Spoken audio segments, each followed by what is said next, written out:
Einstein said, "Any fool can know. The point is to understand." Today I'm talking with someone who has an in-depth understanding of creativity. Not only is Dr. Kobus Neethling a creativity expert and world-renowned speaker, but also the author of numerous books.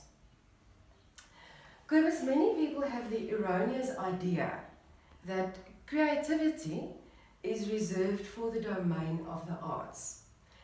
How can someone be a creative facilitator or educator if they're not artistic?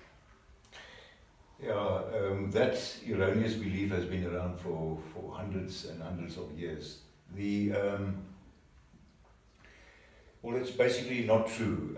Arts and creativity have very little to do with one another. Creativity, or the essence of creativity, is the generation of ideas, to come up with ideas that's new and fresh, and then something must happen with those ideas.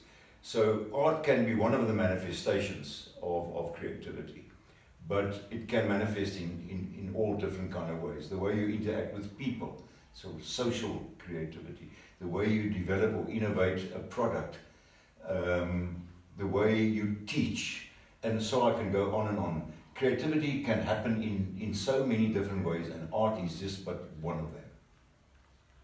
Thank you.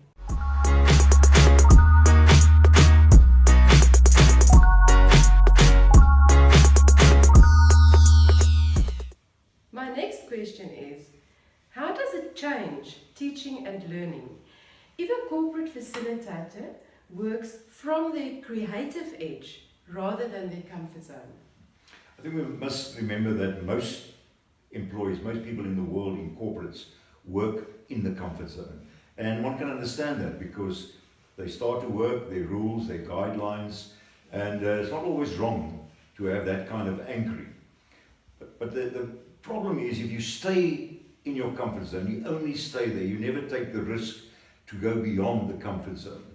You can never, in a sense, create new futures. You will maybe be able to improve yesterday, and you will keep on taking little steps, but that big leap will never come. So it's at the edge where you innovate. It's the edge where you change the world in a sense. And it's the edge where you start to see trends and you start to see how the new futures are emerging. So in a sense, then you start working backwards to your comfort zone, and you don't start with your comfort zone going forward. That is the big difference to people who are comfortable working on the edge, comfortable, but also okay when it comes to the comfort zone. So you've got to be flexible at both ends to really be successful. Thank you.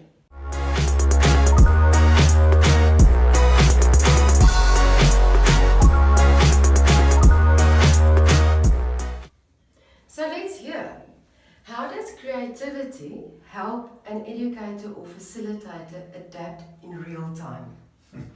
I think to give a sort of full answer there, you've got to understand how the whole brain functions, because you need the left brain processing, which means that sometimes you need to process time or anything else step by step. You need to be organized, well planned, and so on. But often you have to move away from your planning, and you've got to have immediate intuition or anticipation. It's that moving between the two that you've got to have. You can't stick into the planned timing, you've got to move into intuitive timing.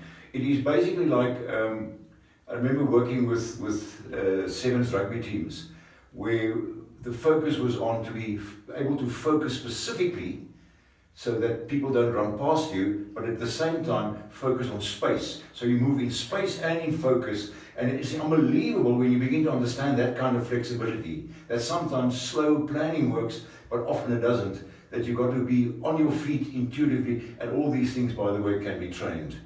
Wonderful to know that it's not just a talent, but also a skill. A skill, absolutely is. Right.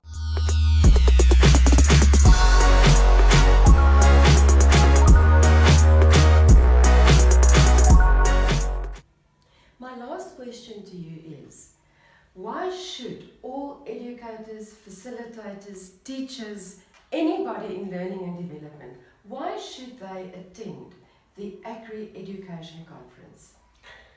You know, this is the only conference in the world that focuses on the creativity needs of the educator. There's nothing else like it. It's totally and absolutely unique, and every teacher or trainer out there will experience the best in the world. They will experience classroom creativity. They will experience college and school creativity. They will experience teaching creativity, and I can go on and on. There's nothing else like it. And you will be in the company of the best the world has to offer. So there's no other place. So please be there. The Agri Education Conference is from 8 to 11 October. Please visit www.agriconferences.org or go to the NBI Solutions Finding Facebook page for more information. You know, the highly regarded poet Robert Frost said, "I am not a teacher, I am an awakener." So if you want to become an awakener, this is going to be the place to be.